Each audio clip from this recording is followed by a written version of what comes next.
Mi nombre es Lourdes Armesto y soy la jefa de la División de Coordinación, Evaluación y Seguimiento Científico-Técnico de la agencia. Y en esta sesión vamos a presentar la convocatoria de proyectos. A ver, un momento que voy a compartir. La convocatoria de proyectos de generación de conocimiento y actuaciones para la formación de personal investigador asociadas a estos proyectos correspondiente al año 2023. Indicarles que tanto la presentación como todo el webinario estará disponible en la página web de la agencia, probablemente mañana, porque siempre es al día siguiente, con lo cual todas aquellas personas que no hayan podido asistir y que conozcan a algunos de los asistentes, pues que sepan que podrán tener toda la información mañana disponible en la web. También indicarles que a lo largo de la presentación se abrirá el chat para que puedan hacer,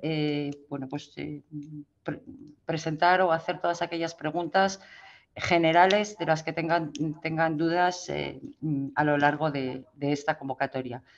Y al final de la presentación, pues se hará un resumen de las principales preguntas que se hayan realizado en el chat e intentaré contestarlas lo mejor posible. El objetivo de esta convocatoria, como muchos de ustedes seguro saben, es financiar la realización de proyectos de investigación dirigidos tanto a fomentar la generación y el avance significativo del conocimiento científico, como avanzar hacia la búsqueda de soluciones a los distintos desafíos de la sociedad. Asimismo, esta convocatoria tiene como objetivo financiar actuaciones para la formación de personal investigador predoctoral asociadas a dichos proyectos. En concreto, en cuanto a los objetivos de la parte correspondiente a los proyectos de investigación, los principales objetivos son contribuir, por un lado, a la generación de capacidades de investigación y a la colaboración e internacionalización de los equipos que trabajan en organismos de investigación y, por otro, como indicado anteriormente, dar soluciones a los problemas sociales, económicos y tecnológicos orientados hacia la búsqueda de soluciones a los problemas de la sociedad. Creación de esquemas de cooperación científica más potentes con grupos de investigación con un número importante de investigadores y fomentar la investigación de carácter multi e interdisciplinar. Como seguro conocen, existen dos modalidades de proyectos. Uno son los proyectos de investigación orientada, cuyo objetivo son proyectos sin orientación temática previamente definida y que tienen como objetivo primordial el avance del conocimiento independientemente del horizonte temporal y del ámbito de aplicación del mismo. Mientras que los proyectos de investigación orientada son proyectos que están orientados a la resolución de problemas concretos vinculados a las prioridades temáticas que están asociadas a los desafíos de la sociedad y que figuran en el Plan Estatal de Investigación Científica, Técnica y de Innovación del PAICI. Concretamente, en el Plan Estatal 21-23, que como seguro conocen está prorrogado durante el año 24, se determinan 6 prioridades temáticas, que son las que indico en esta transparencia. Salud, cultura, creatividad y sociedad inclusiva, seguridad civil para la sociedad, mundo digital, industria, espacio y defensa, clima, energía y movilidad y, por último, alimentación, bioeconomía, recursos naturales y medio ambiente. Asimismo, en esta convocatoria existen dos tipos de proyectos. Los proyectos de tipo B, que son aquellos proyectos dirigidos por uno o una o dos investigadores IPs con trayectoria investigadora consolidada y que cumplan una serie de requisitos administrativos que se indican en la convocatoria y que comentaré en diapositivas posteriores. Y los proyectos de tipo A, que son proyectos dirigidos por uno, una o dos investigadores IPs con contribuciones científico-técnicas relevantes e innovadoras y que no han sido previamente IP de proyectos de más de un año de duración y con una fecha del grado de obtención del grado de doctor entre el 1 de enero de 2013 y el 31 de diciembre del 2021. Teniendo en cuenta que este plazo, por supuesto, se amplía, tiene una ampliación en función de una serie de situaciones que aparecen en el artículo 8C de la convocatoria, como son pues interrupciones de la carrera investigadora pues por maternidad, por paternidad, por cuidado de hijos, etcétera. Además, hay otro tipo de proyectos que son los proyectos tipo RTA, que pueden ser tanto de tipo B como de tipo A, y que son proyectos que están encuadrados en la línea prioritaria 6 y cuyas entidades beneficiarias solo pueden ser centros públicos de I+D+I, de investigación agraria o alimentaria, dependientes de las comunidades autónomas e integrados en el sistema INIA-CSIC Comunidades Autónomas. En cuanto a las actuaciones para la formación de personal investigador predoctoral asociadas a los proyectos, estas tienen como objetivos la financiación de actuaciones de 4 años de duración encaminadas a la formación de nuevos doctores mediante la realización de una tesis doctoral asociada a un proyecto de investigación financiado en esta convocatoria. En estas ayudas se incluye la financiación de los costes de contratación del personal investigador predoctoral, así como la indemnización a la finalización del contrato, ayudas para estancias en centros de I+D y gastos de matrícula derivados de las enseñanzas de doctorado. Asimismo, estas ayudas incluyen un periodo de orientación postdoctoral, denominado POP, destinado al perfeccionamiento y especialización profesional por un máximo de 12 meses, siempre que la obtención del doctorado se produzca durante el periodo de ejecución de la ayuda, es decir, durante estos 4 años que tiene la ejecución de la ayuda. ¿Cuáles son las entidades beneficiarias de esta convocatoria? Pues las entidades beneficiarias son personas jurídicas que estén válidamente constituidas y tengan residencia fiscal o establecimiento permanente en España, entre los que destacan los organismos públicos de investigación, universidades públicas, sus institutos universitarios y las universidades privadas con capacidad y actividad demostrada en I+D+I, entidades e instituciones sanitarias públicas y privadas sin ánimo de lucro, vinculadas o concertadas con el Sistema Nacional de Salud, que desarrollen, por supuesto, actividades de I+D+I, institutos de investigación sanitaria acreditados conforme a lo establecido en el Real Decreto 279 del 16 sobre acreditación de institutos de investigación biomédica o sanitaria, centros tecnológicos y centros de apoyo a la innovación tecnológica que estén inscritos en el registro de centros creado por el Real Decreto 2093 de 2008, por el que se regulan los centros tecnológicos y los centros de apoyo a la innovación, tanto en el ámbito estatal y se crea tales centros. Otros centros públicos de I+D+I con personalidad jurídica propia que en sus estatutos o en su objeto social o en la normativa que lo regule tengan la I+D+I como actividad principal. Centros privados de I+D+I sin ánimo de lucro y con personalidad jurídica propia que tengan definido en sus estatutos o en su objeto social o en la normativa que lo regula la I+D+I como actividad principal. Recuerdo que para los proyectos de tipo RTA, como he comentado anteriormente, también son beneficiarios los centros dependientes de las comunidades autónomas integrados en los sistemas de INIA Comunidad Autónoma. ¿Cuáles son los componentes o el personal que compone los proyectos de investigación? Bueno, pues por una parte está el investigador e investigadora principal. En el caso, es importante recalcar que en el caso en que los proyectos se presentan con 2 IPs, ambos tienen exactamente la misma consideración a todos los efectos, incluida la valoración de los méritos que acreditan la capacidad científico-técnica para liderar el proyecto.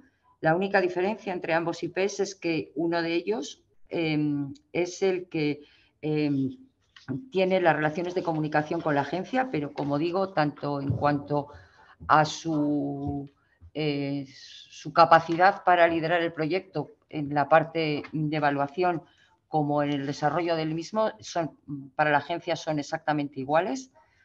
¿Qué condiciones debe de cumplir un investigador para poderse presentar como IP de estos proyectos? Bueno, pues por una parte tiene que haber obtenido el grado de doctor con fecha anterior al 1 de enero del 2022, como en el caso de los proyectos de tipo A, pues estos periodos se amplían de acuerdo con las situaciones descritas en el artículo 8.3c.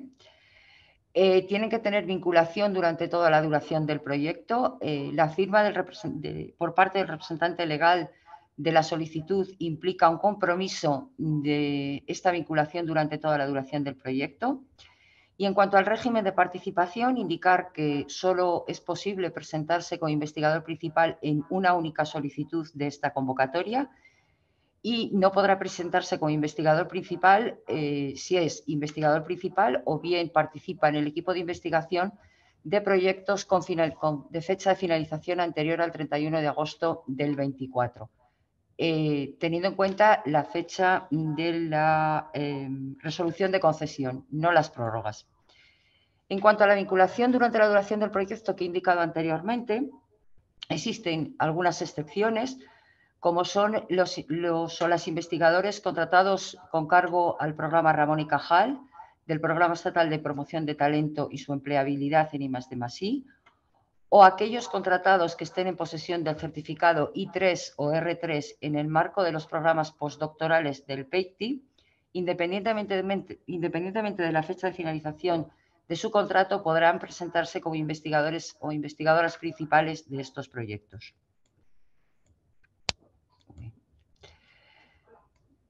Los proyectos, a su vez, constan no solamente del investigador o investigadora principal, sino de un equipo de investigación.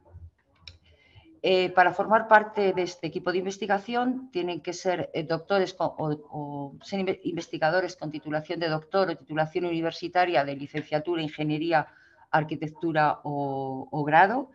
Tienen que tener una vinculación con la entidad beneficiaria o con una entidad de acuerdo que cumpla los requisitos de la convocatoria durante todo el tiempo de duración del proyecto. No puede estar contratado con cargo a los fondos obtenidos en convocatorias de los planes 2013-2016, 17-20 o 21-23, exceptuando aquellas ayudas correspondientes al Programa Estatal de Promoción del Talento y su empleabilidad o aquellas en las que se refiere a un título de doctor o doctora o de las ayudas de Severo Ochoa y María de Maeztu.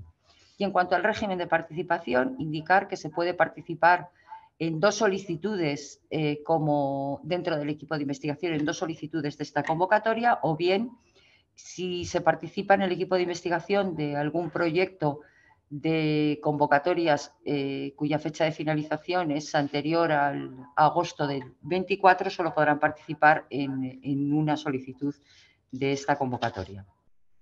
Asimismo, dentro del proyecto podrá participar otra serie de investigadores dentro del equipo de trabajo.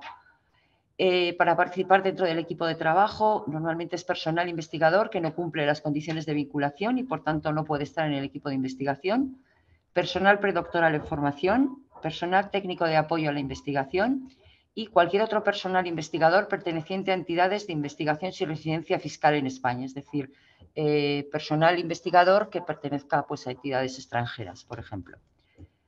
Es importante recalcar que no deberán figurar en el equipo de trabajo aquellas personas que tengan una relación funcionarial, estatutaria, laboral o cualquier otro tipo de vínculo profesional con la entidad solicitante o con otra entidad que cumpla los requisitos de la convocatoria y que, por tanto, puedan formar parte del equipo de investigación. Recalco este punto porque en el caso en que haya alguna persona con estas características dentro del equipo de trabajo, si bien no será excluida, sí que no se tendrá en cuenta durante el proceso de evaluación. Además de esto, los proyectos se pueden presentar de manera individual, que son proyectos dirigidos por una o dos IPs con un equipo de investigación y un equipo de trabajo, o bien como proyectos coordinados, que son proyectos formados por un mínimo de 2 y un máximo de 6 subproyectos, cada uno de ellos con una o dos IPs, un equipo de investigación y un equipo de trabajo. Indicar en el caso de los proyectos coordinados que la o las personas IPs del subproyecto 1, que siempre deberá ser de tipo B, serán los coordinadores científicos del proyecto coordinado. Así como el subproyecto 1, que es el proyecto coordinador, siempre debe ser de tipo A, los subproyectos pueden ser de tipo A o de tipo B.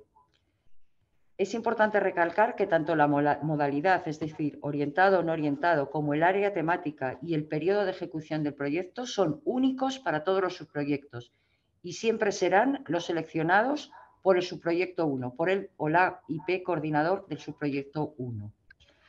Los proyectos de tipo RTA, la entidad beneficiaria del subproyecto 1 deberá ser INIA o centros públicos de I+D+I de investigación agraria o alimentaria dependientes de las comunidades autónomas integradas en el sistema INIA Comunidad Autónoma. También es importante recalcar que si en el caso en que, una vez evaluado el proyecto coordinado, el subproyecto 1 no fuese propuesto para financiación, el resto de los subproyectos no pueden ser financiados, aunque pudieran tener una priorización para ser financiados. Y sin embargo, si el proyecto 1 es financiado, esto no implica, o es propuesto para financiar, esto no implica que todos los proyectos lo puedan ser, sino que es posible que alguno de los subproyectos no sea financiado.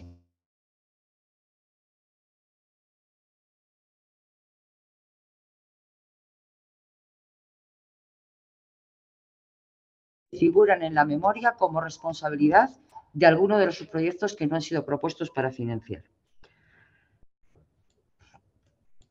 Como norma general, los proyectos tienen una duración de 3 o 4 años. Sin embargo, hay algunas excepciones. Por ejemplo, en el caso de los proyectos que conllevan la realización de campañas oceanográficas, obligatoriamente deben de tener una duración de 4 años. Por otra parte, se podrá solicitar proyectos de 2 años, pero únicamente en casos excepcionales y siempre que se cumplan alguna de estas dos circunstancias. O bien, cuando la vinculación del o de la IP no alcanza para la ejecución de un proyecto de mayor duración, o bien cuando existen motivos científico-técnicos extraordinarios que deben de estar muy bien justificados tanto en la solicitud como en la memoria científico-técnica. Y por último, indicar que la fecha de inicio de estos proyectos no podrá ser anterior al 1 de septiembre del 2024. Si nos centramos en las características de las actuaciones para la formación del personal investigador predoctoral asociado al proyecto, indicar que estas actuaciones deben de estar vinculadas de manera unívoca a un proyecto de investigación financiado en esta convocatoria. Como he indicado anteriormente, la duración máxima de estas ayudas será de 4 años. El periodo de ejecución...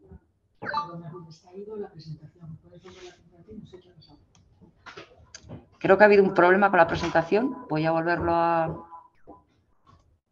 ver.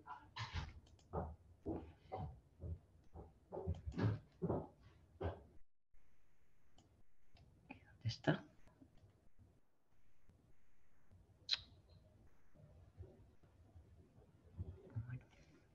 Es que ahora... Perdona, parece que de pronto ha desaparecido la presentación. Pues a ver, pues es que no. Es que no, me ha desaparecido la ventana. Sí, de golpe. A ver, un momento. A ver si soy capaz de volverla. Vaya.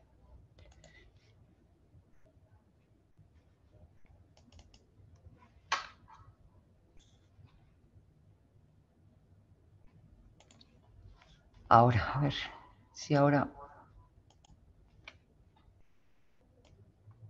A ver, creo que me llegaba... ¿Desde qué diapositiva no se ha visto, Lucía? Estábamos en la de las características de las actuaciones para la formación de personal investigador predoctoral. La 13. La 13. La 13.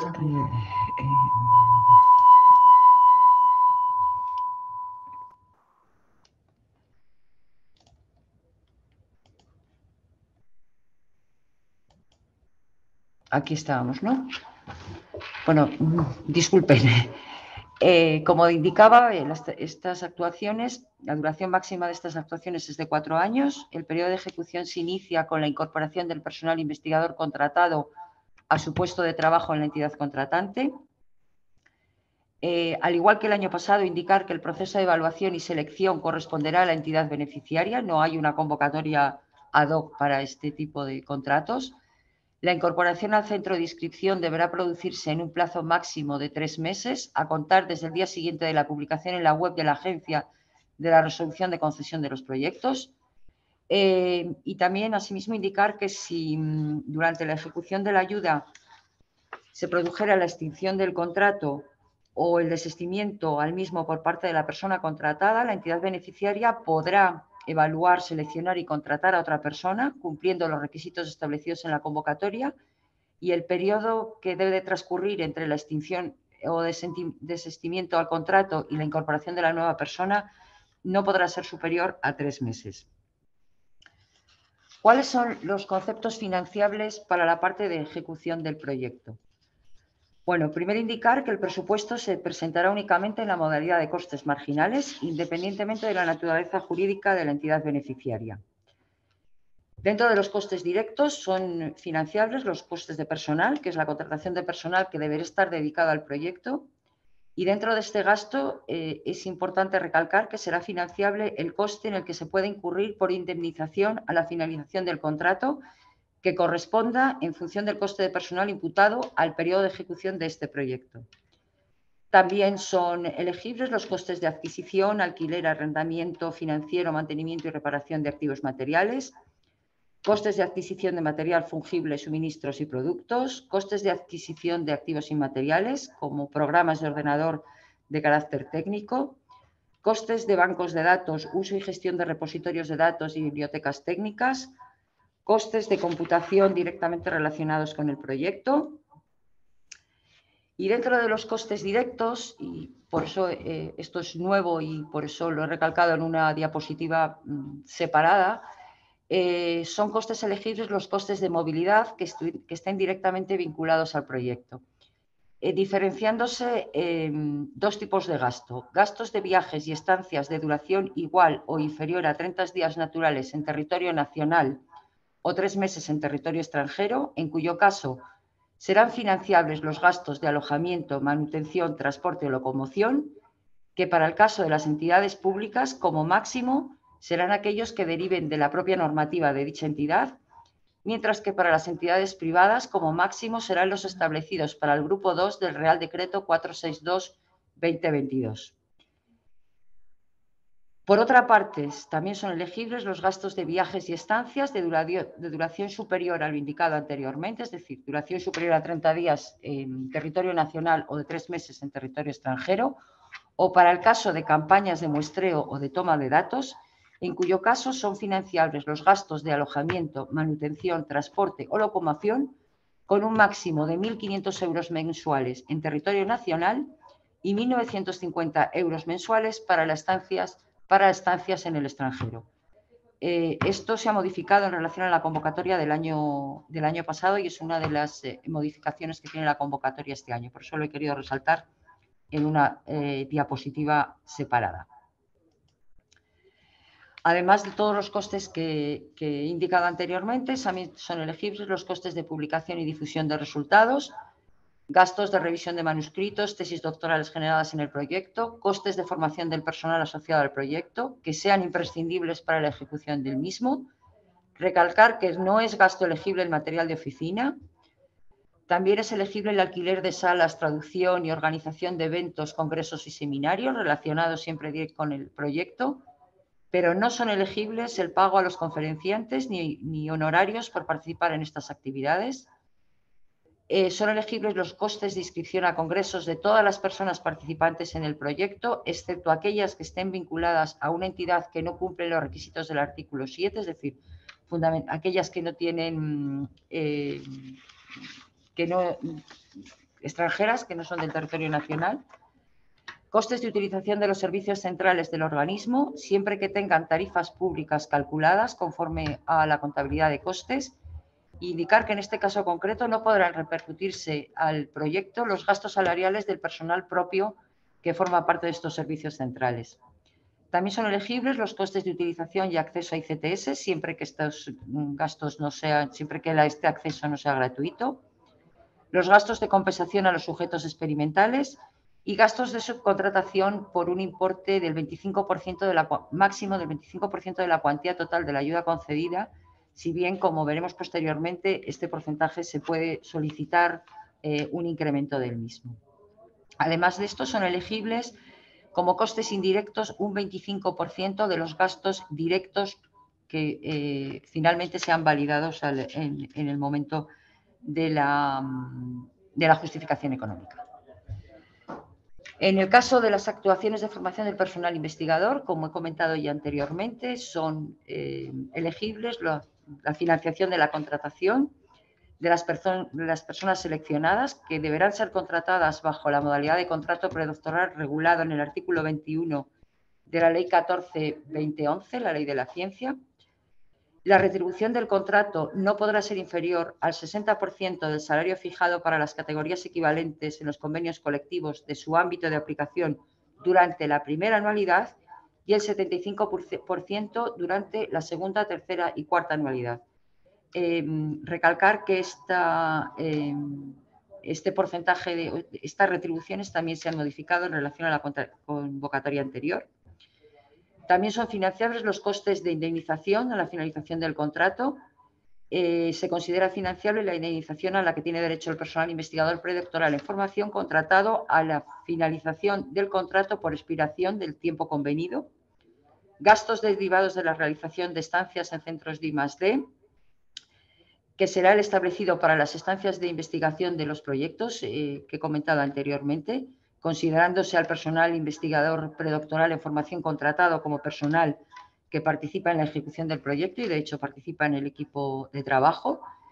Estas estancias se podrán realizar en otros centros de I+D públicos o privados, incluyendo empresas, y podrán ser tanto extranjeros como españoles, siempre que los centros estén ubicados en una localidad distinta a la del centro en la que se desarrolla la actividad de formación, y estas estancias deberán tener una duración mínima de 1 mes de forma ininterrumpida. También son elegibles los gastos de matrícula derivados de las enseñanzas de doctorado, que no podrán exceder a las cuantías máximas de los precios públicos por la prestación de servicios académicos universitarios establecidos en la correspondiente comunidad autónoma para las universidades públicas. La financiación de las ayudas previstas en esta convocatoria se prevé que estén financiadas con cargo a los presupuestos generales del Estado y por medio de anticipo reembolsable FEDER para el caso de las ayudas relativas a la ejecución del proyecto, y por el Fondo Social Europeo en el caso de las ayudas para la formación del personal investigador. El presupuesto total de la convocatoria son 655 millones, de los cuales 485 millones corresponden a presupuestos generales del Estado y 170 millones corresponden a fondos FEDER. En la convocatoria figura una previsible distribución por anualidades de este presupuesto global de la convocatoria. ¿Cuál es el contenido y la documentación que se debe de presentar en la solicitud? Fundamentalmente son cuatro documentos. Por un lado está el formulario electrónico de la solicitud. Por otro lado está la memoria científico-técnica del proyecto y el currículum vitae abreviado, el CVA de la o las personas IP en modelo normalizado. Y luego hay una serie de documentación específica que se pide para algunos proyectos en concreto, como son los proyectos que se desarrollan en las zonas recogidas por el Tratado Antártico o los proyectos que requieren el uso de plataformas marinas y buques oceanográficos. Indicar que el plazo de presentación empezó ayer y el plazo de presentación es desde el 9 al 30 de enero de 2024, finaliza el día 30 de enero a las 14 horas, hora peninsular española. También recuerdo que las entidades a las que pertenezca él o la IP y las personas del equipo de investigación deberán estar registradas en SISEN, que la solicitud debe estar firmada no solo por él y la IP, sino por las personas que participan tanto en el equipo de investigación como en el equipo de trabajo. Y recuerdo también en este punto, aunque lo recordaré posteriormente, que los proyectos coordinados tienen una única memoria que aporta la persona coordinadora del proyecto, es decir, él o la IP del subproyecto 1. El formulario de solicitud, así a grandes rasgos, indicar que tiene una parte relativa a los datos de la entidad solicitante, otra parte relativa al proyecto en el que se tiene que incorporar pues, la modalidad del proyecto. En el caso de los proyectos de investigación orientada, también en este punto hay que seleccionar a la prioridad temática en la que se enmarca el proyecto, de las 6 que he indicado en diapositivas anteriores. El tipo de proyecto, si es tipo A o es tipo B, y si se presenta como proyecto coordinado o proyecto individual. También es muy importante seleccionar el área y subárea temática, porque es en el área y subárea, en esta área y subárea es donde se va a llevar a cabo la evaluación de la propuesta, y para ello les recomiendo que consulten los descriptores de cada una de las áreas y subáreas de la Agencia Estatal de Investigación que tienen disponible en la página web de la misma.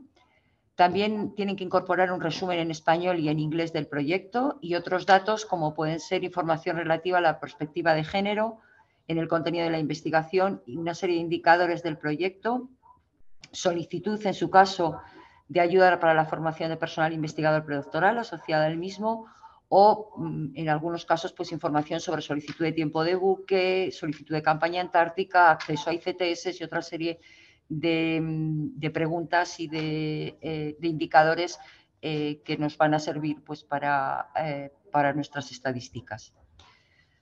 Además de esto, el siguiente apartado está referido a los datos de los investigadores, en los que hay que incorporar pues, los datos de la IP1 e IP2, datos personales, académicos, de situación profesional, en los que hay que tener en cuenta también las situaciones que como he mencionado anteriormente, figuran de interrupción de la carrera investigadora, que figuran en el artículo 8.3c, sobre todo para los proyectos de tipo A.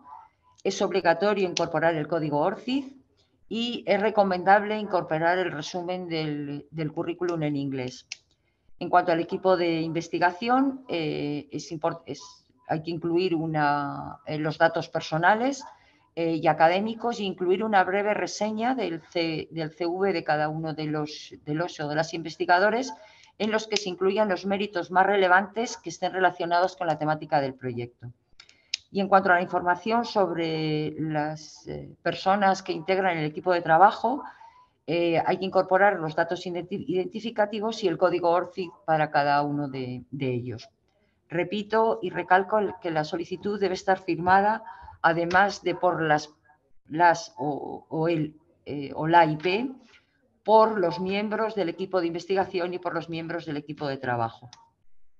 También para los casos específicos que figuran en uno de los anexos de la convocatoria, en este apartado de la solicitud se solicita información sobre implicaciones de ética y de bioseguridad.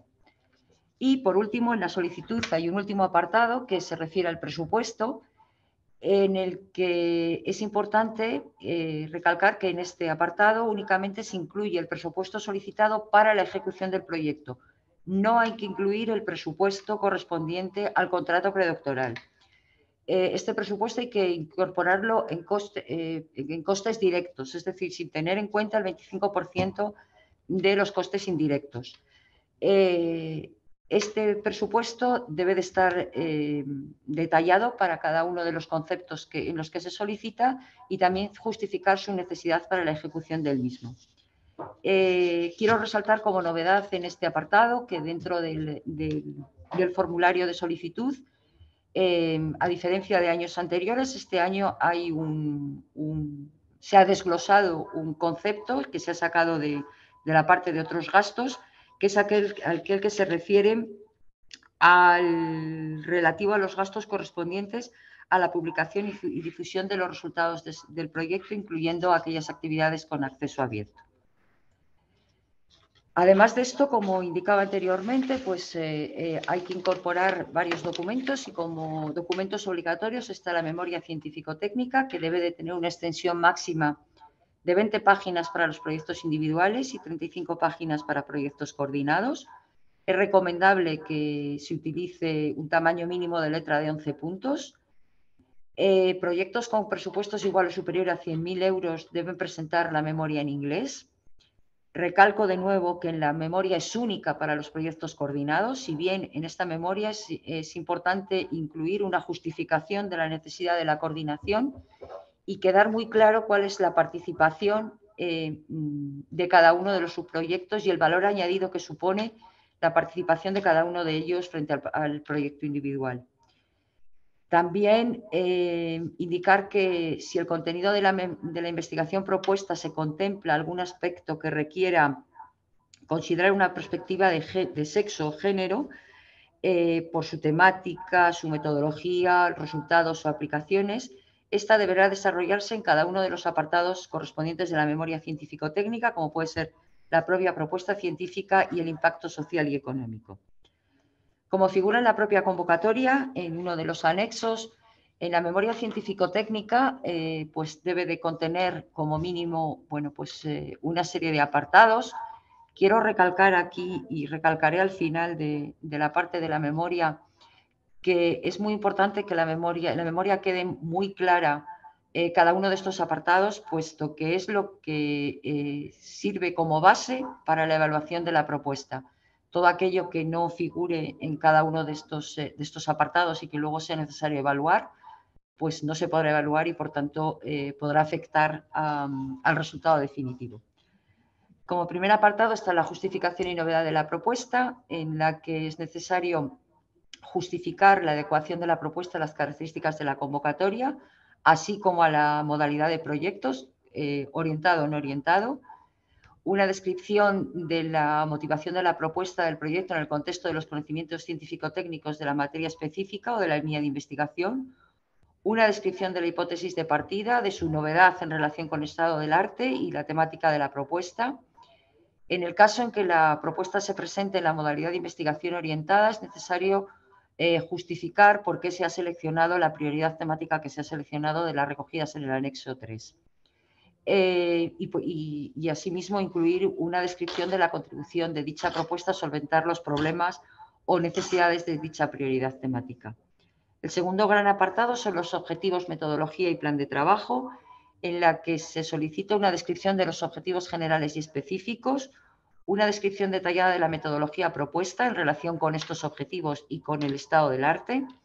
Es importante destacar etapas críticas cuyo resultado puedan afectar a la viabilidad del plan de trabajo previsto y, como consecuencia de ello, pues, hacer una descripción de un plan de contingencia para resolver estas posibles dificultades, una descripción de los medios materiales, infraestructuras y equipamientos singulares a disposición del proyecto que permitan abordar la metodología propuesta, una descripción de los resultados previos del equipo de investigación que avalen la propuesta y, por último, un cronograma. El siguiente apartado dentro de la memoria es el impacto esperado de los resultados, en el que es importante incluir una descripción del impacto científico-técnico de los resultados esperados de los resultados del proyecto, tanto a nivel nacional como internacional.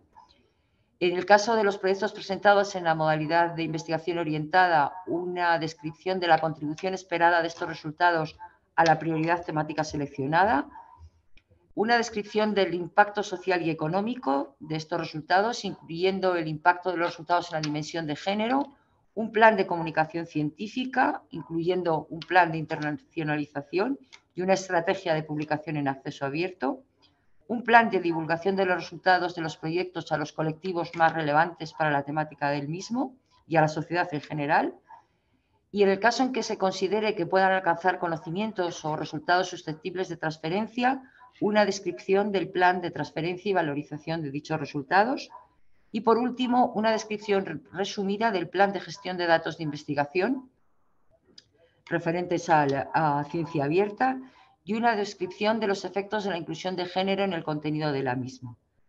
El siguiente apartado es relativo a la justificación del presupuesto solicitado, y si es verdad que en la propia solicitud es necesario justificar cada uno de los conceptos para los que se solicita financiación, en este apartado lo que se solicita es una descripción cualitativa de las necesidades del presupuesto solicitado para la ejecución del proyecto, haciendo hincapié en el caso en que se solicite la ayuda para contratación de personal, la justificación de su necesidad, o en el caso en el que se necesite un equipamiento esencial para la ejecución del mismo, pues justificar su necesidad y, en su caso, la novedad técnica o metodología que aportaría. Además de esto, aquellos proyectos que soliciten la contratación de un investigador o investigadora para formación de personal predoctoral, pues tendrán que incorporar un programa de formación previsto dentro del contexto del proyecto, no el programa de formación que tenga la entidad, las tesis realizadas y en curso dentro del equipo de investigación y el desarrollo científico o profesional de los doctores egresados dentro del equipo. Asimismo, bueno, pues indicar que para las condiciones específicas para la ejecución de los proyectos que aparecen en las condiciones del anexo 4 de la convocatoria, indicar que las autorizaciones y demás documentación relativa a estos extremos no deben presentarse con la solicitud, sino que deben de quedar en poder de la entidad solicitante, que es como establece la convocatoria, y esta documentación solo podrá ser requerida y será requerida durante la ejecución del proyecto, por ejemplo, con el informe intermedio o con el informe final de seguimiento científico-técnico. Como he indicado al inicio de esta parte, la memoria deberá contener la información necesaria para poder llevar a cabo una correcta evaluación de la propuesta. En el caso en que falte alguno de los puntos que es necesario para la evaluación, pues bueno, pues esto perjudicará el resultado final, como decía anteriormente. El otro documento importante que se debe presentar es el CVA. El CVA únicamente lo presentan las personas IP del proyecto y lo presentan como un documento adjunto. El resto de los investigadores e investigadoras lo incorporan un resumen en la solicitud. La extensión máxima del documento no puede sobrepasar las 4 páginas y este documento se podrá presentar tanto en inglés como en español. Este documento tiene varios apartados, no hay ninguna modificación en relación al año anterior, con lo cual, bueno, pues ya es conocido. Tiene un apartado A de datos personales en los que únicamente figura y es obligatorio rellenar el código ORCID.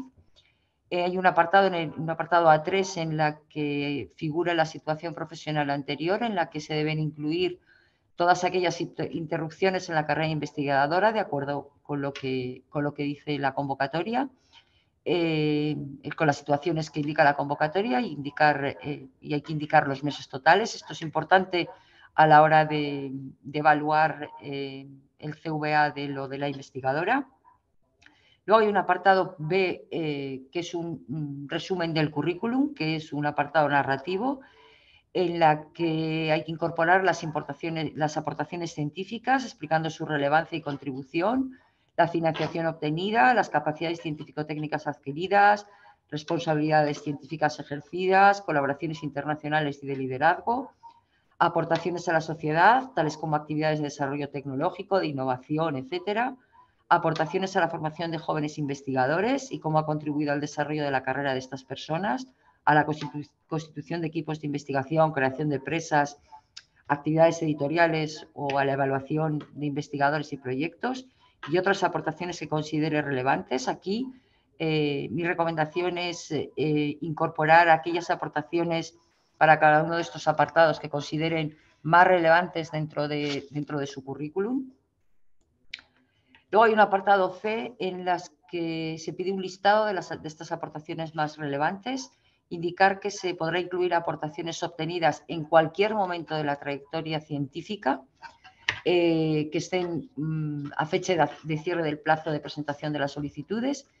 Como máximo se recomienda incluir 10 aportaciones, las más relevantes y las que estén más relacionadas con el proyecto, dentro de cada uno de los siguientes apartados. Publicaciones más importantes, tanto en libros como en revistas y conferencias, en revistas con revisión por pares. Congresos, indicando la modalidad de participación, autores por orden de firma, así como el nombre del congreso, firma, fecha y lugar de celebración. Proyectos o líneas de investigación en los que ha participado, indicando su contribución personal. Y en el caso, por ejemplo, de investigadores jóvenes, pues es importante indicar las líneas de investigación en las que haya sido responsable, aunque sea dentro del proyecto. Participación en actividades de transferencia o de transferencia tecnológica o de conocimiento y explotación de resultados, en los que se pueden incluir patentes y otras actividades de propiedad industrial o intelectual, como contratos, licencias y acuerdos en los que se ha colaborado.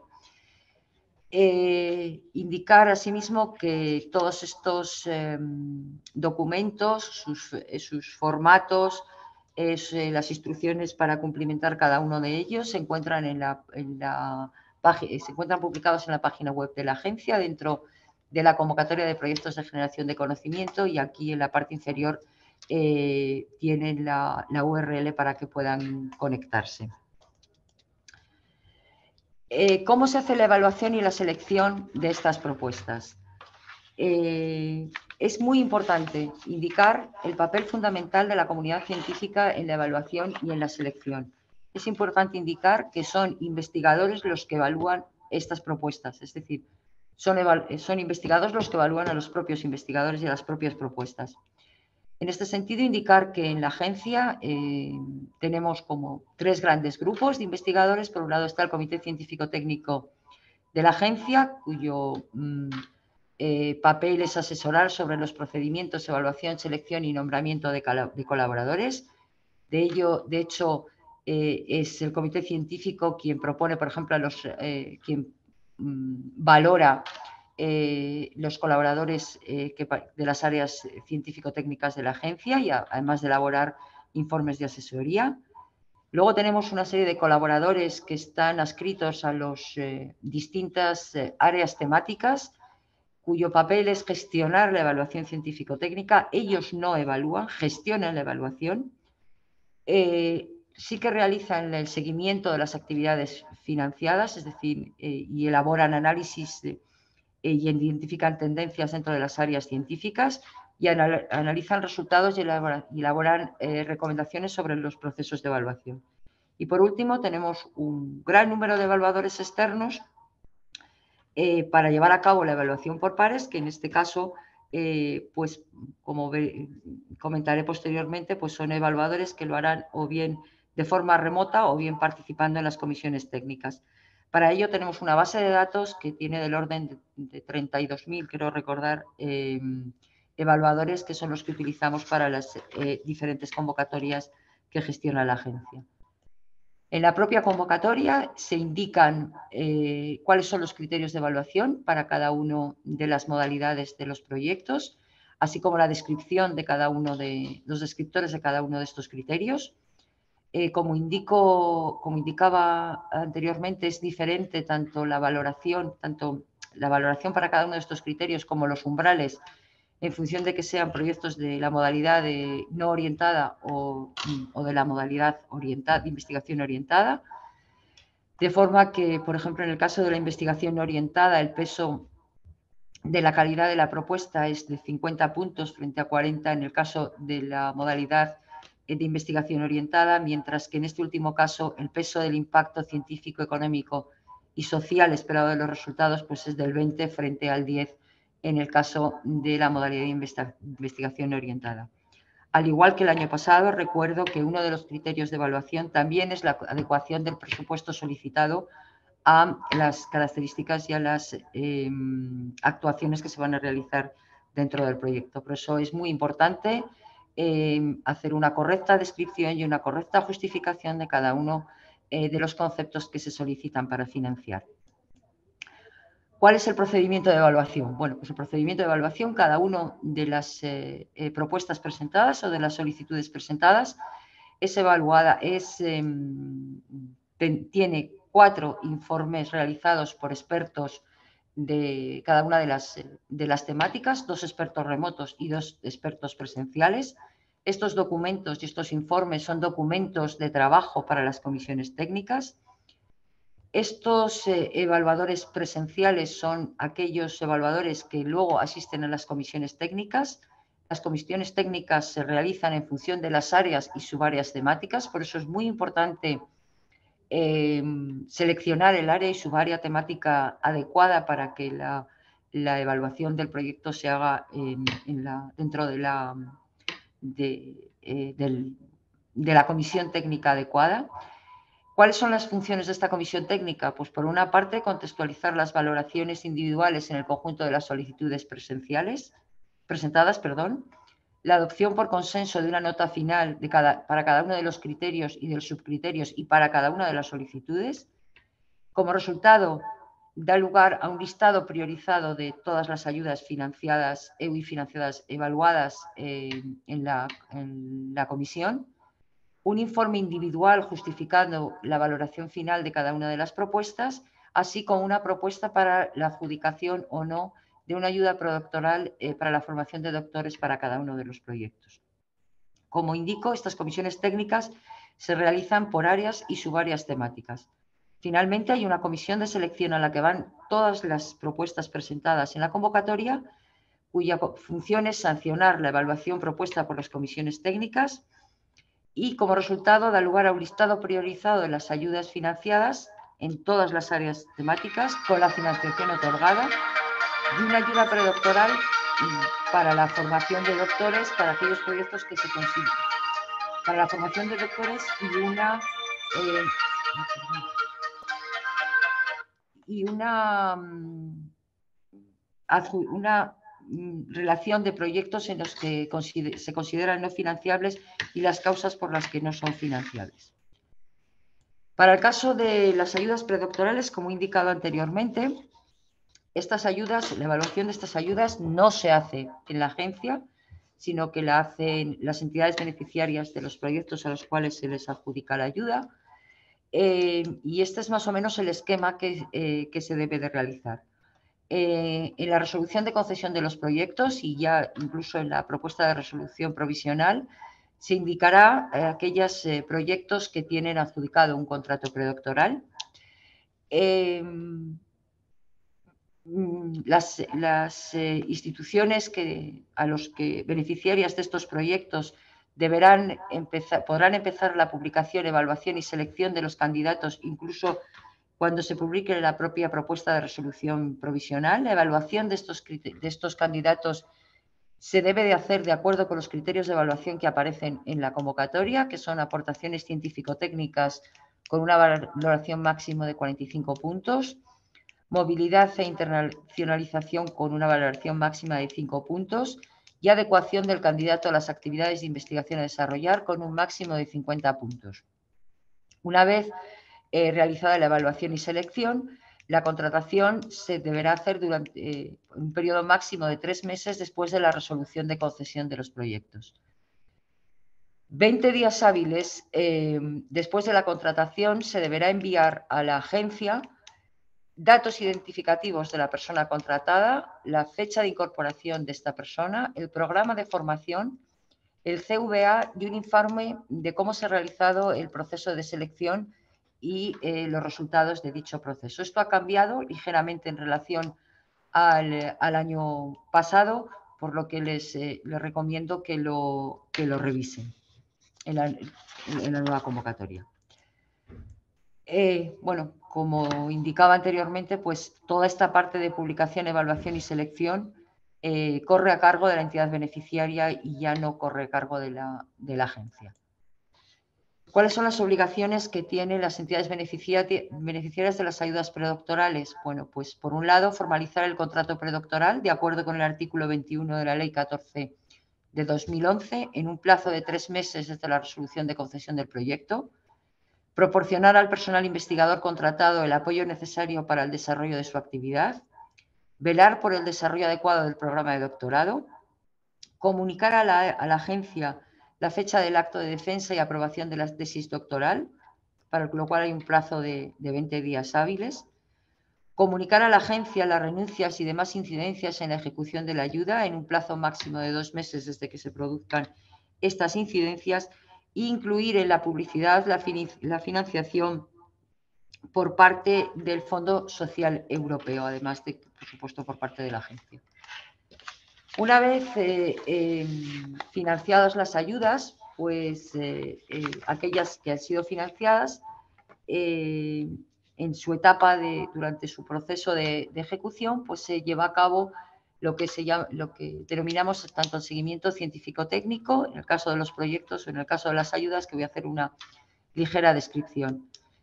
Por una parte, dentro de este seguimiento científico-técnico están todas aquellas modificaciones de la resolución de concesión, como pueden ser cambios del periodo de ejecución, cambios de investigador-investigadora principal, cambios de organismo de centro, interrupciones y renuncias del proyecto o modificación de vinculación de lo de la IP.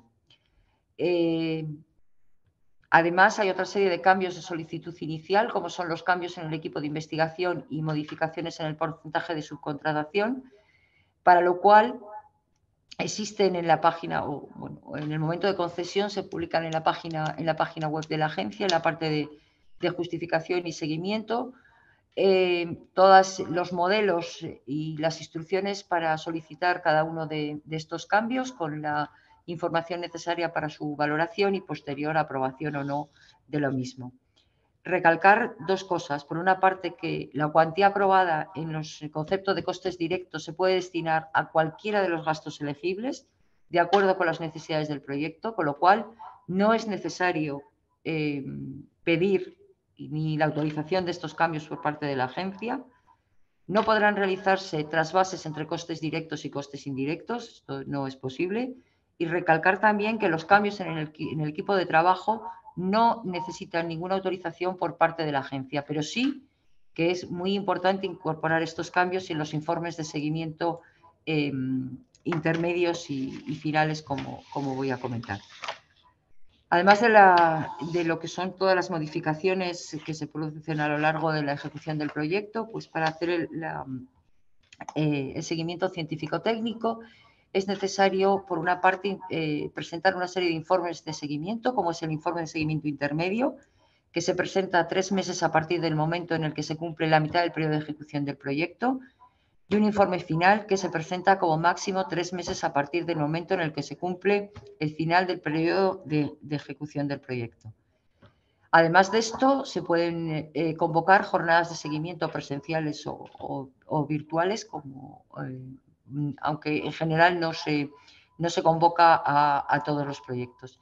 Indicar que la no presentación o valoración negativa del informe de seguimiento intermedio o incluso de las jornadas de seguimiento podrá suponer la interrupción del proyecto y o la pérdida de derecho al cobro por anualidades pendientes. Además, indicar que este informe de seguimiento condiciona el pago de la última anualidad del proyecto, tanto su valoración como su presentación. Y en el caso del informe final, indicar que la no presentación o valoración negativa del mismo podrá suponer el reintegro total o parcial de la ayuda. En cuanto al seguimiento económico, indicar que solo hay un informe económico final, 3 meses contados después de la finalización del proyecto. Esto ya se modificó el año pasado, ya no hay informes económicos anuales. Indicar que, de acuerdo con la Ley 17 del 2022, que modifica la Ley de la Ciencia, la Tecnología y la Innovación, el seguimiento económico se hará mediante una cuenta justificativa simplificada, que así lo permite para los proyectos financiados con ayudas públicas, con independencia de la cuantía y para todos los entes del sistema. Esto significa que ya no es necesario presentar una cuenta justificativa con informe de auditor, como sucedía hasta ahora. A los efectos del seguimiento y control de las actividades financiadas, las entidades beneficiarias deberán disponer de la documentación acreditativa de la ayuda concedida, pero en JustiWeb, que es la aplicación que se utiliza para esta justificación, se presentarán la relación de gastos vinculados con el proyecto.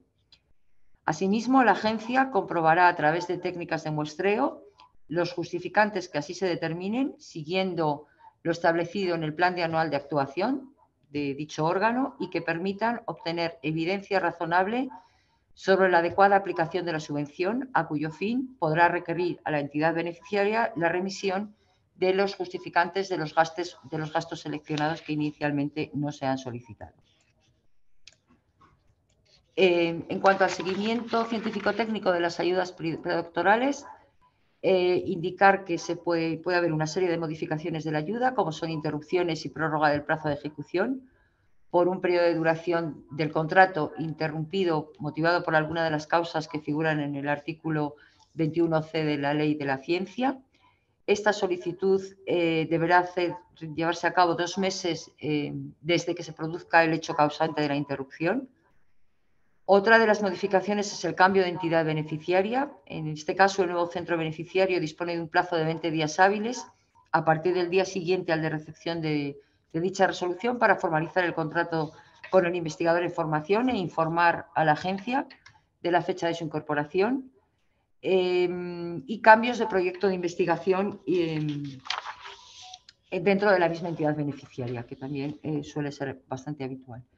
En cuanto a la justificación científico-técnica de los contratos de las ayudas predoctorales, indicar que se debe presentar un informe de seguimiento intermedio a lo largo del mes 20 y 21 de ejecución de la ayuda, un informe final a lo largo del mes siguiente al de la finalización de la ayuda, referido a todo el periodo, incluyendo en el caso en que exista la fase POP también. El informe de seguimiento intermedio, como suele ser habitual, condiciona la continuación de la ayuda. Y además de estos informes, se deberán incorporar un CV actualizado del personal investigador en formación, así como información sobre indicadores requeridos por el Fondo Social Europeo y que nos permitirán pues hacer los análisis estadísticos ex post de las distintas convocatorias. Bueno, muchísimas gracias por la atención. Espero que haya sido útil el webinario y, como les indicaba al inicio, pues una selección de las preguntas de interés general que se han formulado a través del chat. Intentaré responderlas a continuación. Y aquí les dejo en esta última transparencia una serie de correos electrónicos a los que pueden dirigir, de buzones de correo electrónico a los que pueden dirigir preguntas más concretas relativas, por ejemplo, a solicitud, a preguntas sobre ejecución y seguimiento científico del proyecto o el seguimiento científico-técnico de las ayudas, o bien relativas a la evaluación, o bien las preguntas generales sobre justificación económica. Y por mi parte, como les indico, muchísimas gracias y yo creo que ahora pasamos a responder pues algunas de las preguntas generales que se hayan realizado. Entonces, mi compañera Lucía y Estefanía han recogido algunas de estas preguntas que me transmitirán y intentaré resolver. Hola, buenos días. Sí, estamos viendo las preguntas que han entrado. Ahora mismo hay más de 150, 160 preguntas, con lo cual va a ser imposible responder a todas. Pero bueno, vamos a intentar coger aquellas un poco más generales y, como has dicho, las que se queden sin responder, pues por favor háganlas en los correos electrónicos habilitados. A ver, preguntan si en el caso de proyectos de tipo B con 2 IPs se penaliza el hecho de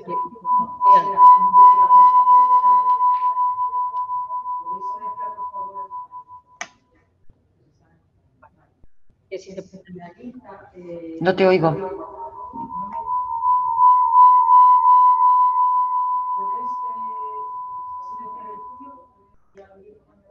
No te oigo nada. Lucía, se está acoplando algo del sonido. No.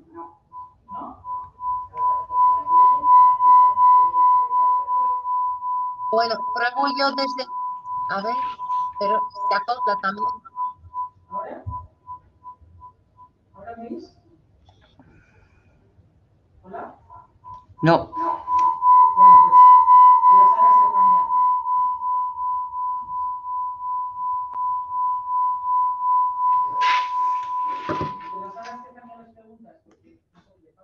Es que hay algo que se acopla del sonido. Pruebo desde aquí, Sí. Lucía. Bueno, es lo que preguntaba Lucía antes, que en el caso de proyectos de tipo B con 2 IPs se penaliza el hecho de que uno no sea un investigador consolidado, por ejemplo, si se trata de un investigador joven con buen currículum vitae, pero que aún no sea senior, claro. Si existe alguna condición particular para pedir proyectos de 4 años de duración. A ver, los proyectos de 4 años de duración, la única condición los únicos que obligatoriamente tienen que pedir proyectos de 4 años son aquellos que tienen campañas oceanográficas. El resto de los proyectos, si está justificado, pues pueden ser de 3 años o de 2 años, o de 4 años, perdón. Y en cuanto a los dos investigadores o investigadoras principales, pues como he indicado anteriormente, se evalúa a los dos por igual, con lo cual no es que se penalice, pero los dos deben de tener pues la capacidad suficiente para liderar el proyecto. Es verdad que durante el proceso de evaluación y durante la propia comisión técnica es posible que si alguno de los investigadores o investigadoras principales, en el caso de proyectos con 2, en la evaluación se considera que no tiene suficiente capacidad para liderar el proyecto, pues es posible pasar a ese investigador o investigadora al equipo de trabajo, al equipo de investigación, y el proyecto continuaría con un IP. Preguntan también si el personal predoctoral en formación debe aparecer asignado a paquetes de trabajo o tareas en el plan de trabajo del proyecto. No. A ver, el personal investigador en formación, como su propio nombre indica, es información. Es verdad que todos sabemos que va a colaborar en cada una de las actividades, probablemente muchas de las actividades del proyecto, pero su principal actividad tiene que ser la formación. Entonces, no es recomendable asignarles tareas concretas dentro del proyecto. Bueno, hay aparte de que, perdona, aparte de que no, o sea, es posible que ese personal predoctoral, que a ese proyecto no se le asigne ese personal predoctoral, con lo cual, si tiene asignadas tareas, la viabilidad del proyecto quedaría disminuida, ¿no? en relación con, puesto que no estaría esa persona para realizarlas. Perdón. Una pregunta con respecto a los gastos elegibles. Preguntan si durante la ejecución surgen imprevistos. ¿Pueden utilizar financiación que inicialmente habían pensado utilizar, por ejemplo, en gastos de viajes o estancias, aplicarlas en otras partidas o Sí. al revés? Sí. Dentro de los gastos directos elegibles se puede utilizar para cualquiera de los gastos elegibles que aparecen en la convocatoria. Y en caso de IPs vinculados a distintas entidades, preguntan cómo se haría el reparto de los costes indirectos, los indirectos. A ver, para nosotros la entidad beneficiaria sería una, que es la que presenta, la que firma la solicitud, cuyo representante legal firma la solicitud, y esa entidad sería la que recibiría toda la financiación, tanto de costes directos como de costes indirectos. Nosotros no haríamos ningún reparto. Y quien tiene que hacer la justificación económica ante la agencia es esa entidad, la que figura como entidad beneficiaria de la ayuda. Un investigador con un contrato de tenure track de Sarah Hunter Lecter pregunta si se podría presentar como IP de tipo A. A ver, para presentarse como IP de tipo A no es independiente del tipo de contrato. Lo que tiene que tener es pues una lectura de tesis en una fecha determinada, no haber sido IP de ningún otro proyecto de duración superior a un año y no, o sea, que es independiente del contrato que tenga. Se pregunta si entre los costes elegibles estarían los costes de auditoría. ¿Y cuáles son los costes de auditoría? Pues los costes de auditoría, en este caso, como ya el tipo de justificación se ha cambiado, como he indicado anteriormente, pues los gastos de auditoría serían aquellos que tendrían que realizar en el caso en que hubiera un cambio de organismo, que en ese caso sí que hace falta un informe de auditor. En el caso de miembros del equipo de trabajo que no viven en España, es decir, o que no sean españoles, preguntan cómo pueden firmar. Yo entiendo si no tienen certificado electrónico, imagino que es eso lo que quieren.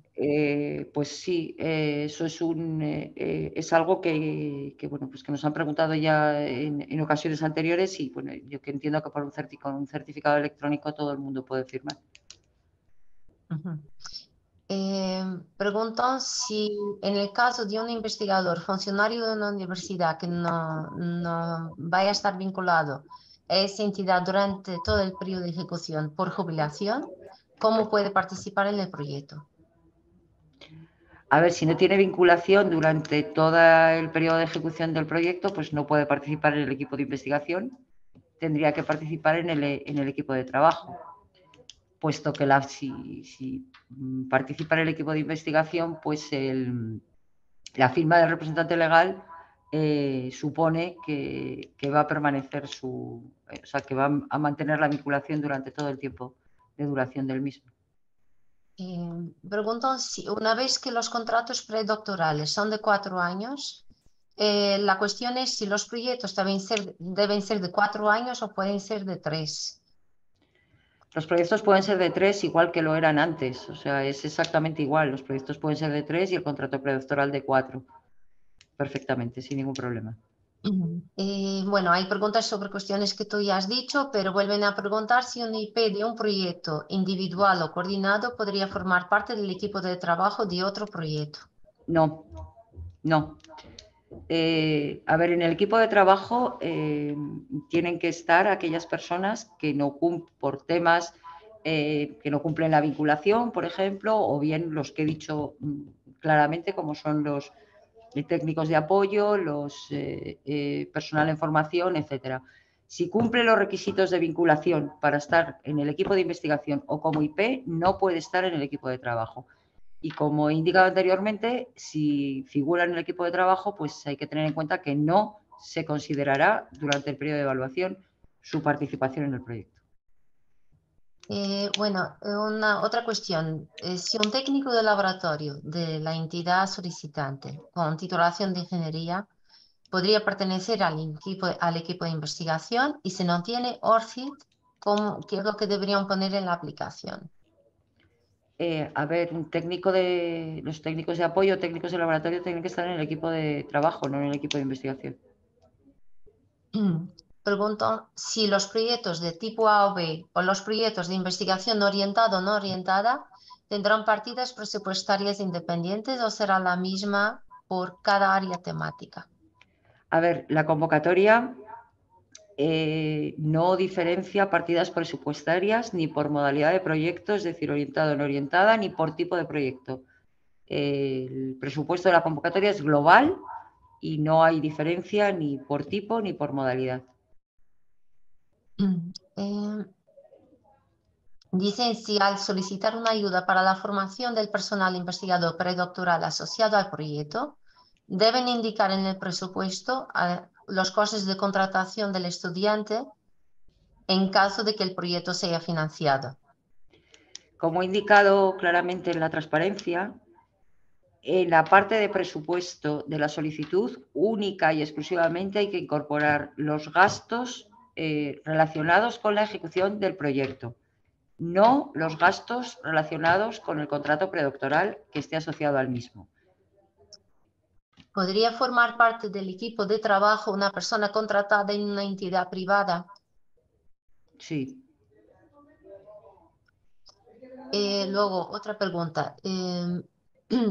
¿Puede formar parte del equipo, perdón, los proyectos tipo A, si no haber sido IP, se refiere en España o cuenta también proyectos financiados por entidades extranjeras? Se refiere a proyectos de los planes estatales españoles.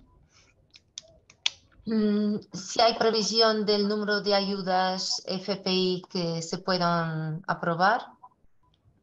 Pues no hay ninguna previsión. Entiendo que en la última convocatoria ha habido como 1.000 y algo ayudas y bueno, pues, intentaremos, si el presupuesto es suficiente, pues aumentar el número de ayudas, pero no hay previsión inicialmente. Sobre las publicaciones que se han de incluir en el currículo, piden confirmar si deben ser de los últimos 10 años. No, pueden ser a lo largo de toda la vida, de toda la carrera investigadora. Lo importante es poner aquellas publicaciones o aquellas aportaciones que él o la investigadora considere más relevantes de su currículum y que estén relacionadas con el proyecto. Pregunto si el hecho de que un miembro del equipo de investigación o del equipo de trabajo se presente a 2 proyectos penaliza la evaluación de esos proyectos. No. O sea, si se presenta en dos solicitudes, pues eso lo contempla la convocatoria y no penaliza para nada. Y si eres IP de un proyecto que finaliza el 31 de agosto del 2024, se podría presentar proyecto en esta convocatoria. Pues según he indicado anteriormente, a ver, es que ya no tengo la fecha. podrían participar aquellos cuya fecha de finalización es anterior al 31 de agosto del 24. El 31, por lo tanto, no podría. Bueno, Oh, yo entiendo que sí, ¿eh? vale. Si los miembros del equipo de trabajo pueden ser responsables de tareas del proyecto. Responsables no. Responsables y de tareas y de objetivos del proyecto solo pueden ser los miembros del equipo de investigación. Y el OLAIP, claro. Vale. Y preguntan cómo calcular los meses de interrupción por reducción de jornada por cuidado de hijos.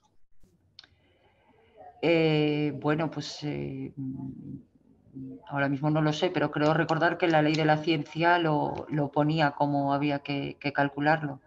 No se lo podemos consultar y meterlo en las preguntas frecuentes. Preguntan si la solicitud de financiación para contratos predoctorales es independiente de si el proyecto es de tipo A o tipo B. Sí, claro.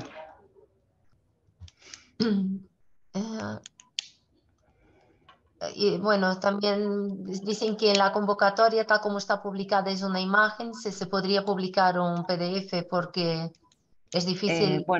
Sí, Ah, estamos trabajando en ello. O sea que sí. sí, supongo que en los próximos días lo podremos modificar. Si la nueva normativa que afecta a los gastos de viaje se va a extender también a los proyectos que están en ejecución de convocatorias anteriores. No podemos. Al no figurar en la convocatoria no se puede cambiar las reglas de proyectos ya en marcha.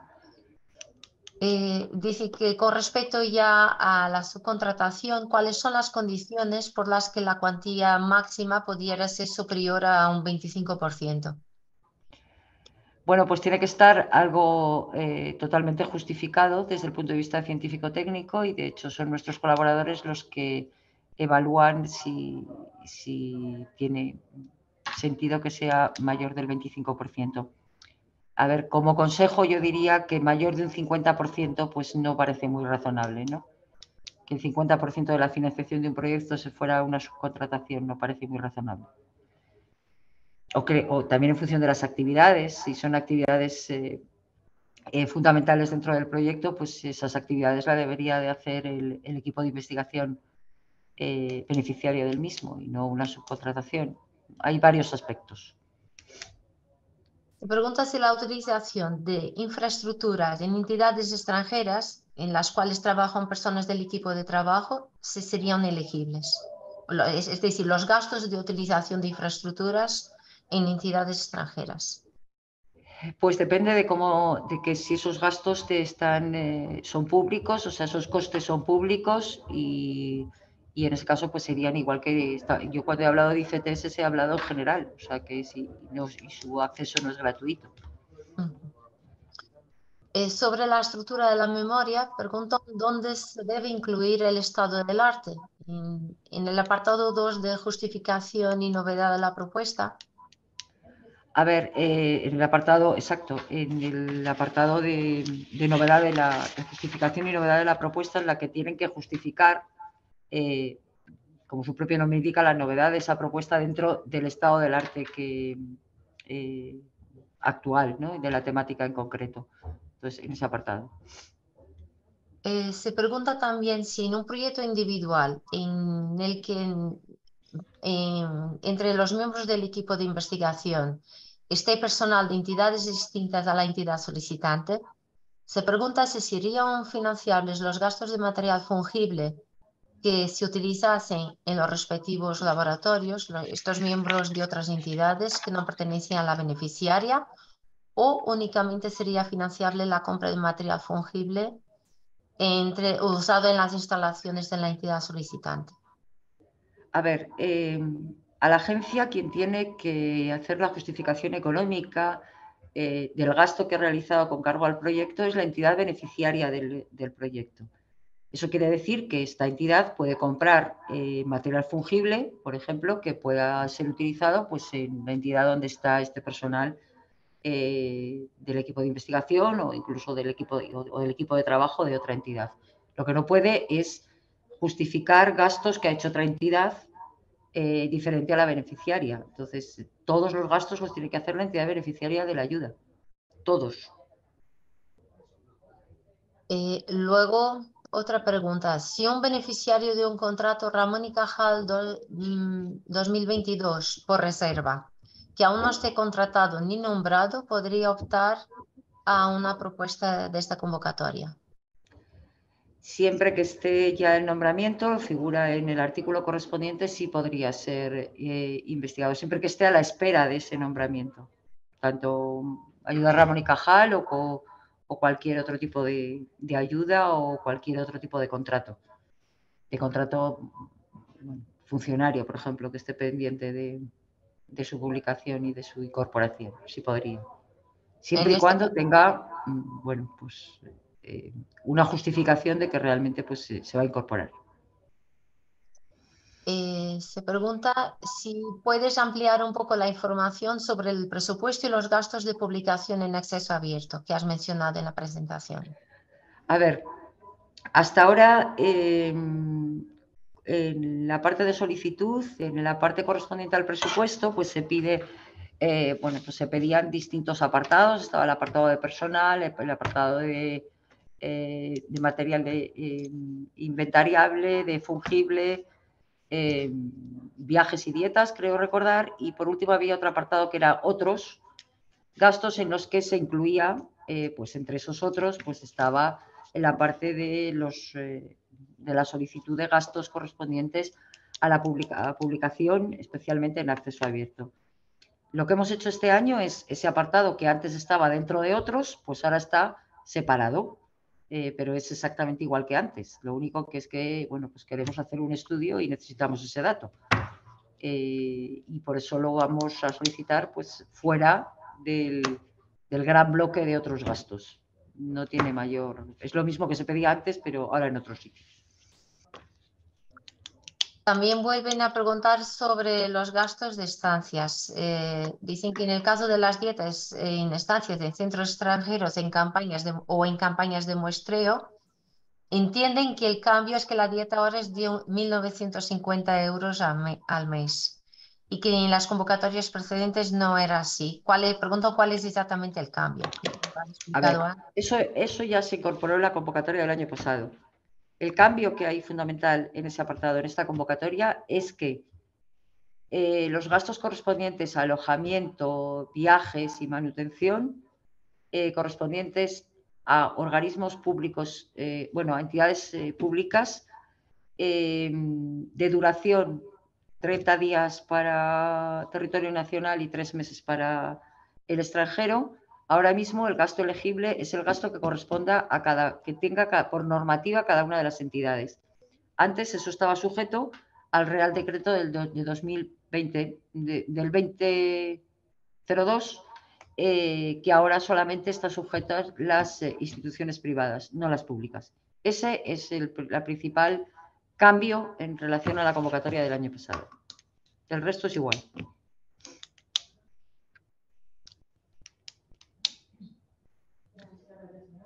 Bueno, a ver, 2 o 3 más y ya lo...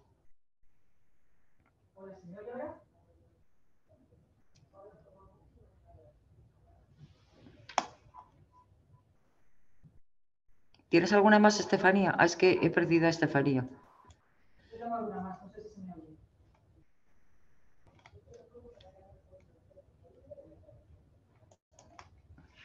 Nada, cierra Lourdes porque no se oye. Bueno. ¿Escuchas, Lourdes? Ahora sí. Es que se cuelga de vez en cuando. Hay muchas, pero no podremos plantear todas las preguntas. Pregunto si hay una cuantía máxima para el presupuesto que se puede solicitar para cada proyecto. No hay ni una cuantía máxima ni una cuantía mínima. Lo importante es que esté justificado para la ejecución de las actividades del proyecto. Y en el caso de los Ramón y Cajal, dicen de los investigadores Ramón y Cajal que están empezando a montar su línea de investigación, ¿qué posibilidades tienen de que se apruebe un proyecto sin contar con equipo de investigación? Si existe el límite para la cuantía de los fondos de mi equipo.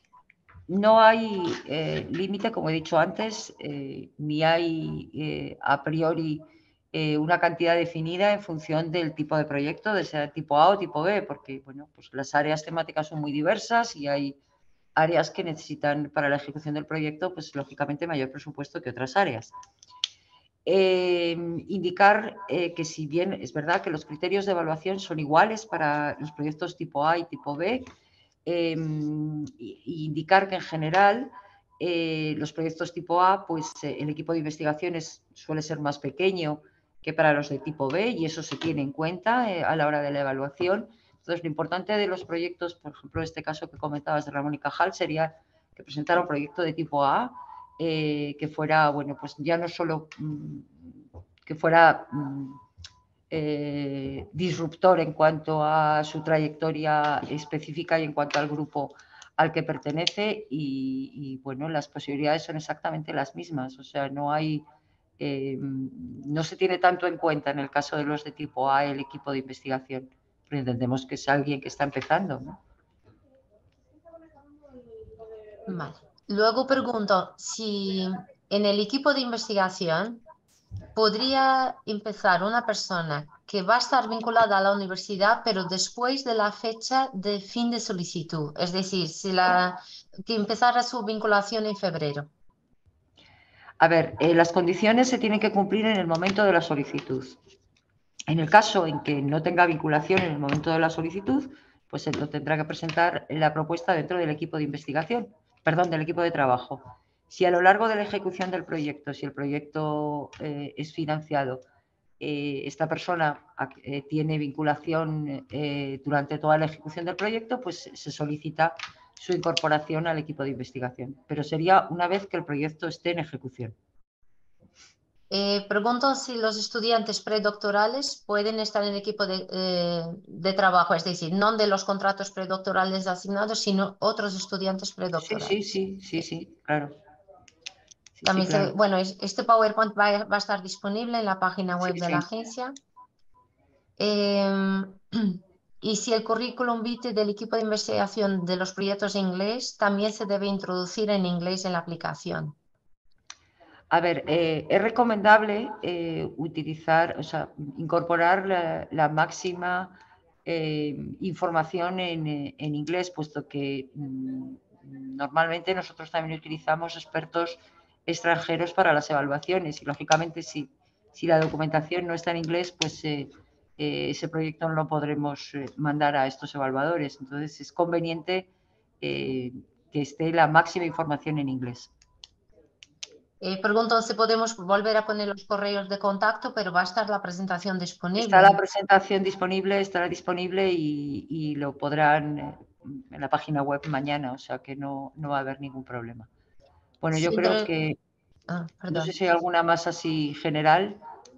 En general, hay cuestiones muy específicas que es mejor que las manden al buzón.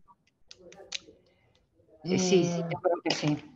A ver, acabo de ver aquí una cosa en relación a la incompatibilidad y a ver, voy a mirar exactamente.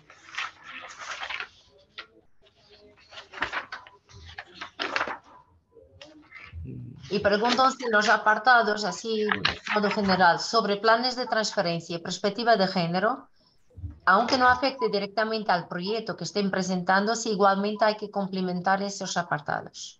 Perdona, los apartados de... Apartados referentes a transferencia y perspectiva de género en la memoria, si deben complementarlos, aunque este proyecto no contemple tanto estos aspectos. A ver, los proyectos de modalidad orientada pues son proyectos mucho más aplicados en general, porque son aplicados para unas temáticas concretas, ¿no? Y para solucionar unos problemas concretos. Entonces, en ese caso sí que sí que es conveniente incorporar algún plan de transferencia de esos resultados, pues, no sé, a la sociedad en general, ¿no? En el caso de proyectos de modalidad orientada, no orientada, cuyo objetivo, como he dicho, es incrementar el conocimiento científico, pues bueno, esa parte de transferencia no es tan crítica, por así decirlo, y no es como en el caso de los de orientado. Pregunta si se va a valorar el apoyo de instituciones y empresas que manifiesten su interés en el proyecto. Eso se valora durante la evaluación. Eso se valora durante la evaluación, pero no hay que incorporar ningún documento. Simplemente hay que describirlo, su participación o lo que sea dentro de la propia memoria.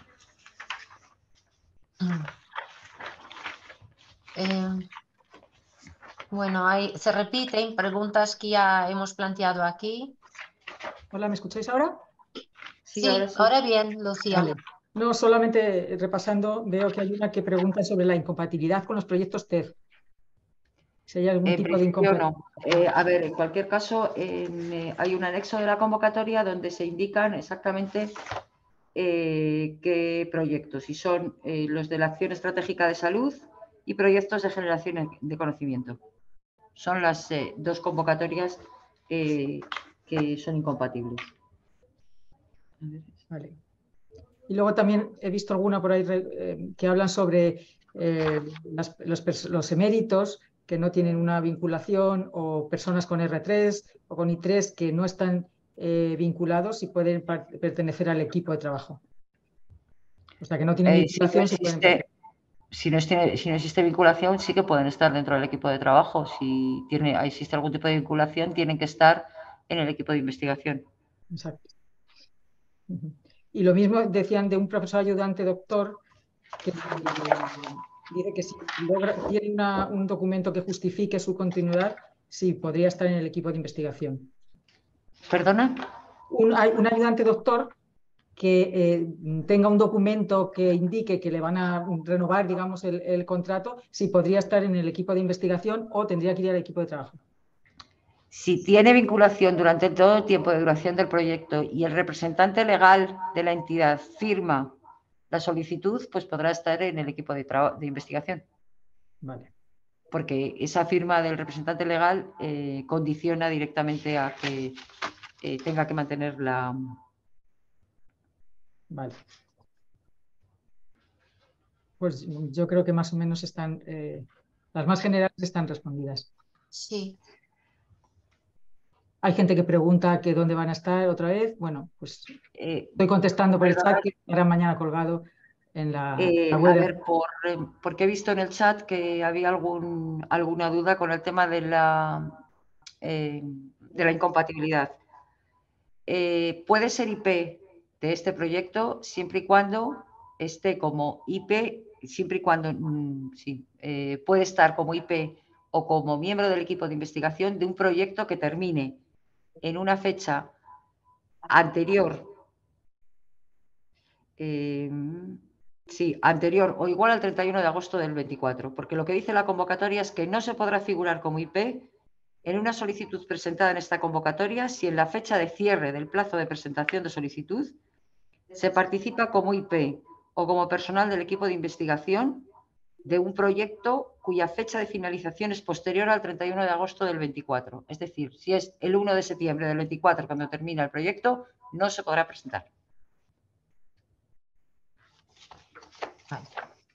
También hay aquí sobre la perspectiva de género.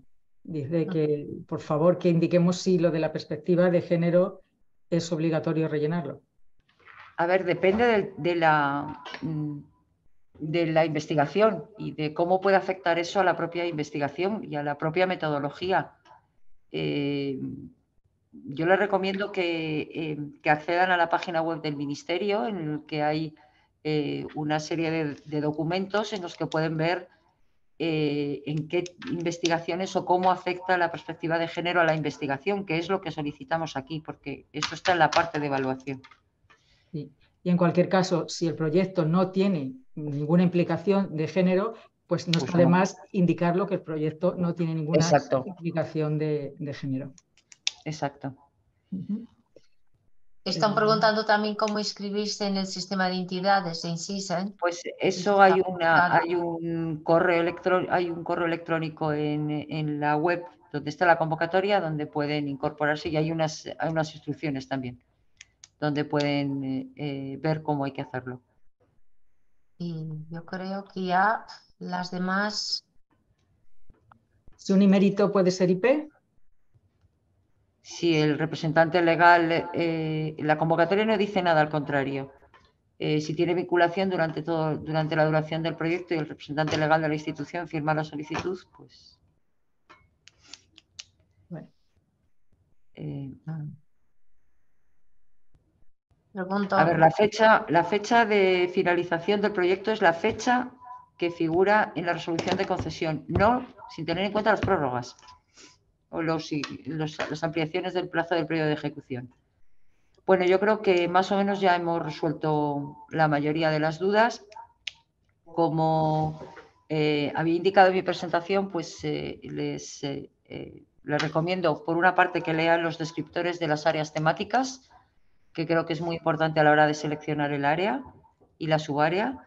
Lean detenidamente las instrucciones tanto de cumplimentación de la memoria como del CVA, que también es importante, y que por favor incorporen en cualquiera de los dos documentos, igual que en solicitud, todas aquellas información que es necesaria y que figura dentro de los criterios de evaluación y que es necesaria para la evaluación. Como les he indicado al principio, estará la presentación y el webinario mañana disponible en la página web, y además, bueno, pues en mi última transparencia figuraban una serie de correos donde podrán incorporar preguntas más concretas que sean de su interés, tanto de la parte de solicitud como de evaluación, como de los seguimientos tanto científico-técnico como predoctorales como de justificación económica. Y muchísimas gracias por participar en este webinario, espero que haya sido útil y les deseo muchísima suerte para esta convocatoria. Muchísimas gracias.